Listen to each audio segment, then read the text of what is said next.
Hello guys, आप सब कैसे हैं? आशा करते हैं आप सब ठीक होंगे। आज का कहानी है रक्षाबंधन क्यों मनाते हैं। जाने कथा। सबसे पहले किसने बांधी थी राखी। रक्षाबंधन को हम सभी भाई बहन बड़े प्रेम और स्नेह के साथ हर साल मनाते हैं।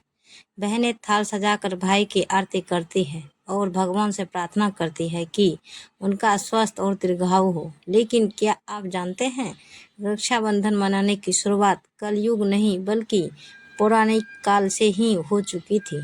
ऐसी मान्यता है कि सबसे पहले सतयुग से इस पर्व की शुरुआत हुई और माँ लक्ष्मी ने राजा बलि को रक्षा सूत्र बांधकर इस परंपरा का शुभ आरंभ किया। रक्षाबंधन। भविष्य पुराण की एक कथा में बताया गया है कि इंद्र देवता की पत्नी सूची ने इन्हें राखी बांधी थी।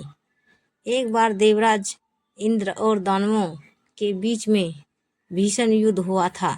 जब दैत्य हारने लगे तो देवराज की पत्नी सूची ने गुरु बृहस्पति के कहने पर देवराज इंद्र की कलाई पर रक्षा सूत्र बांधा था। तब इंद्र ने इस रक्षा सूत्र की शक्ति से स्वयं अपने और अपनी सेना का प्राण बचाए थे। राजा बलि को माँ लक्ष्मी ने बांधी थी राखी। राजा बलि का दान धर्म इतिहास में सबसे ज़्यादा प्रख्यात है। एक बार माँ लक्ष्मी ने राजा बलि को राखी बांधकर बदले में उनसे भगवान विष्णु को मांगा था। कहानी इस तरह है कि एक बार राजा बलि ने यज्ञ का आयोजन किया। तब उनकी परीक्षा लेने के लिए भगवान विष्णु वामन अवतार लेकर आए और दानववीर राजा बलि से 3 पग भूमि मांग ली।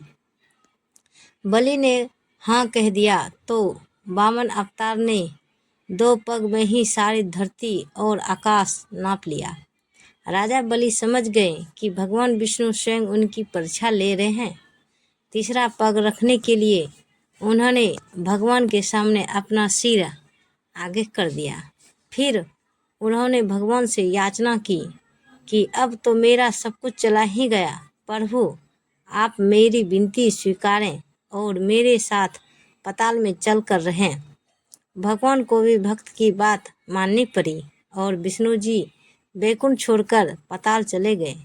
जब देवी लक्ष्मी को यह पता चला तो वह गरीब महिला का रूप धारण कर बलि के पास पहुंची और राजा बलि को राखी बांध दी। बलि ने कहा कि मेरे पास तो आपको देने के लिए कुछ भी नहीं है। इस पर देवी लक्ष्मी अपने रूप में आ गई और बोली कि आपके पास तो साक्षात श्री हरि है और मुझे वही चाहिए। इस पर बलि ने भगवान विष्णु से माता लक्ष्मी के साथ जाने की विनती की। तब जाते वक्त भगवान विष्णु ने राजा बलि को वरदान दिया कि वह हर साल 4 महीने पाताल में ही निवास करेंगे। यह 4 महीने चतुर्मास के रूप में जाने जाते हैं। द्रौपदी ने कृष्ण को बांधी राखी। जब युधिष्ठिर इंद्रप्रस्थ में राजसूय यज्ञ कर रहे थे उस समय सभा में शिशुपाल भी मौजूद था। शिशुपाल ने भगवान श्री कृष्ण का अपमान किया तो श्री कृष्ण ने अपने सुदर्शन चक्र से उसका वध कर दिया। लौटते वक्त सुदर्शन चक्र से कृष्ण जी की छोटी उंगली घायल हो गई और रक्त बहने लगा।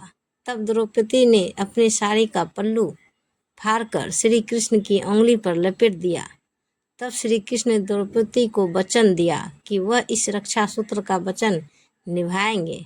इसके बाद जब कौरवों ने द्रौपदी का चिरहरण किया तो श्री कृष्ण ने चीर बढ़ाकर द्रौपदी की लाज रखी। मान्यता है कि जिस दिन द्रौपदी ने श्री कृष्ण की उंगली पर साड़ी का पल्लू बांधा था वह श्रावण पूर्णिमा ही थी। कलयुग में हुमायूं और कर्णावती ने रक्षाबंधन को बनाया लोकप्रिय। कलयुग में हुमायूं और कर्णावती ने रक्षाबंधन को बनाया लोकप्रिय। मध्यकालीन भारत में यह पर्व समाज के हर हिस्से में मनाया जाने लगा। इसका श्रेय जाता है रानी कर्णावती को और उस वक्त चारों ओर एक दूसरे का राज्य हथियाने के लिए मारकाट चल रही थी। मेवाड़ पर महाराजा की विधवा रानी कर्णावती राजगद्दी पर बैठी थी।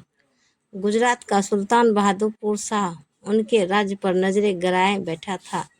तब रानी हुमायूं को भाई मानकर राखी भेजी। हुमायूं ने बहादुर शाह से रानी कर्णावती के राज्य की रक्षा की और राखी की लाज रखी। ऐसे ही वीडियो देखने के लिए हमारे चैनल को सब्सक्राइब करें और वीडियो को लाइक ज़रूर करें। धन्यवाद। अगर वीडियो अच्छा लगा हो तो कमेंट ज़रूर करें और मिलते हैं अगले वीडियो के साथ। तब तक बाय बाय गाइज।